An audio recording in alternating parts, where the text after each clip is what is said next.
Do you have one of the 1943 cents that are worth hundreds of thousands of dollars? Well, it's really, really unlikely, but there's also a ton of different things that can cause you to have something that might be worth tens of dollars or hundreds of dollars, or maybe it's thousands of dollars. There's a lot of sort of in between that we're going to be able to cover. But my name's Christian, this is my channel Treasure Town, and today we're going to be going through everything from mint errors to the 1943 no mint mark varieties. That is a note, you might have one with a D or an S on the coin. I have separate videos that cover those in depth because there's a lot to cover, so I try to break it out.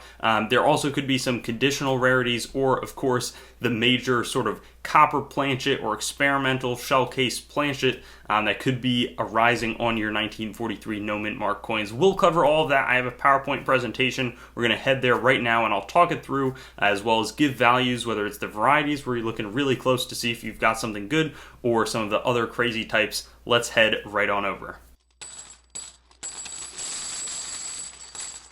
Now let's get right into this 1943 wheat cent, and it was a 1-year issue, though there would be a few accidental steel planchets that end up getting struck in 1944, but it was produced at all three P, D, and S mints, and the United States wanted to use some of the copper that was going into the pennies for World War II purposes. They tried this out, but there were a few problems, because one of the big things is that the metal would rust, and that zinc coating would be like an ugly dark black that was pretty challenging to see and might get confused for a worn dime. They also couldn't get picked up by vending machines because they were not the copper or a normal sort of composition, so it really confused any automatic coin counters. And there was, of course, the bronze, copper, and other off-metal planchet errors that were really interesting that resulted. Now, if you just have one that's in really nice condition, you should be willing to think about getting it graded if it's in the mint state 67 or higher range, or if it has really interesting toning. But your average uncirculated one is not going to be worth thousands of dollars just because it's in nice condition. Unfortunately, that's not really going to be a factor. If you have experience grading high-end coins, you can try it, but one of the big things is you can look for this on any coin. There's going to be a bunch of varieties that we go through. This is the double die obverse, and this one has really thick extra thickness, especially in the date. The 9 is the easiest place to see it, but if you compare it with this previous 9, it's like 2 times as thick. You can also see it in some of the other numerals in the date, and the values are below. People really pay up for this, though it is a little more easy to recognize on more uncirculated coinage. This one is another double die and can be certified at NGC. Not in the Cherry Picker's Guide, but you see the R, the T, the Y that have majorly have some tilted doubling, and very obvious if it is there, though there's not a ton of these known.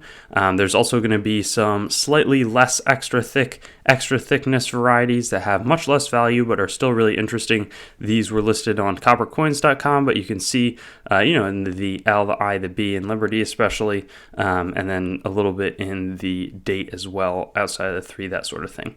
Here, there's always going to be some doubled I varieties. This occurred relatively frequently on some of the wheat cents in general, and no exception here. You can see it right there. There's a bunch of different ones, but that's something to look into. And then there's also this sort of where there's a little bit of a shelving in the 4 in the date. That's another one to look for. Now, there's also some double die reverses on the back. More extra thickness was a big theme here. It's a little bit of a separation, very large in that dot of E pluribus unum, and all the lettering on the outer devices, especially the EPLU, is super, super thick. And this one's going to be a, cherry picker listed variety. Then there's some less obvious but more split doubling that's also found all along the tops of the unum. Really nice split in the letter M. And I'm surprised that this is only, $15 to $25. Still better than like $1 or $2 for an ungraded mint state 65, but really nice. And then the big coins, so this one is struck on an experimental shell case planchet. Basically, they were melting down some of the shell casings and then using them to be produced in the 1943, it's for 44, 45, 46, but the 1943, somehow either a die was used beyond 1943 or a few planchets entered early. This got struck and it sold for over $160,000 several years ago in a Stack's Bowers auction. There's also just sort of the regular copper planchet that could have been from the year prior. This one was super damaged and really worn. Nobody ever noticed it. Somebody plucked it out of their change. They sold that one at heritage auctions for $88,000. So both of these really, really large value upside, and it's simply, the planchet from the year prior or after ends up getting struck and has the 1943 date, and clearly not everybody always noticed it, but thankfully in this case, I could see somebody just, discarding this entirely, but they noticed it was 1943 copper, and it ended up being genuine. One big difference is that these are going to be 3.11 grams as opposed to 2.7 grams that the normal coins use. Now there's other mint errors, so this one was overstruck on a Cuba 1 centavo coin.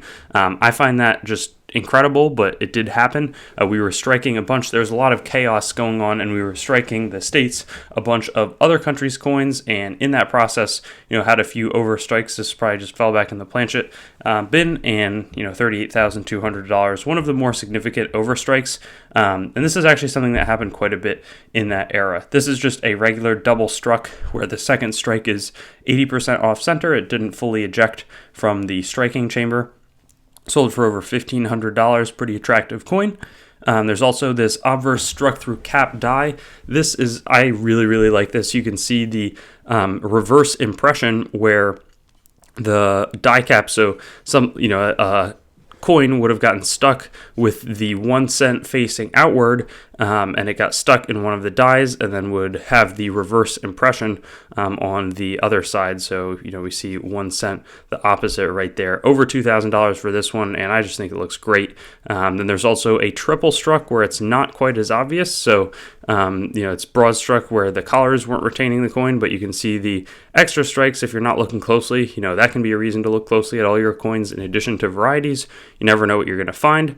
This one sort of confirms Curacao was like in the Netherlands Antilles, and that was also near North America, in North America, and the States continues to strike coins for the Netherlands. I think it was Juliana abdicates her throne or, gets off of it while the Third Reich Nazi Germans are in control of Netherlands. They've taken it over, but the States continues helping their ally by striking them coins, and one of those 25-cent planchets for one of their territories or colonies ends up having a coin struck. So just because you have a bronze or copper looking cent and it says 1943, maybe it's something that's worth a few thousand, maybe it's worth tens or hundreds of thousands. There's also, to bring things to a conclusion, you also want to be aware, check out the weight or just how the coins feel. This is a dime planchet, so it should have been a mercury dime on here. Instead, it's the dime planchet gets struck by the dies of a cent, and it's an $8,400 coin. So that really concludes a massive video. There's so many different things to learn and focus on here, and this is a major coin that you can buy for like 20 cents if it's in circulated condition. Really cool to just have one in anybody's collection. Gets people interested in coins and the history of how coins have worked in the States in the past, but there's so much more to it, so I'm glad to have been able to present it to you today. Thanks for watching the video. I'd encourage you to like the video, comment, and make sure to subscribe to my channel. And I also have Facebook, Instagram, Twitter, and some other social media platforms. You can also go to my main channel website, treasuretownYT.com, to learn more about the channel and sort of stay in contact. I also will eventually host all of these videos on coinsmetalscards.com, which will be both news, marketplace, and coin information. I do have the goal of eventually getting pretty much every US coin, date, mint mark, denomination on the channel with a similar video to the one that you just watched, and that will likely all be hosted there. And then I also have treasuretowncoins.com, which is sort of my coin dealing wing, coin dealing only entity that is a little bit less focused on content production. So thank you so much, and I'll look forward to seeing you on some of my other videos. I also have videos that are not just the date, mint mark, denomination recap in this format, so you can check some of those out, and I'll have fun seeing you there.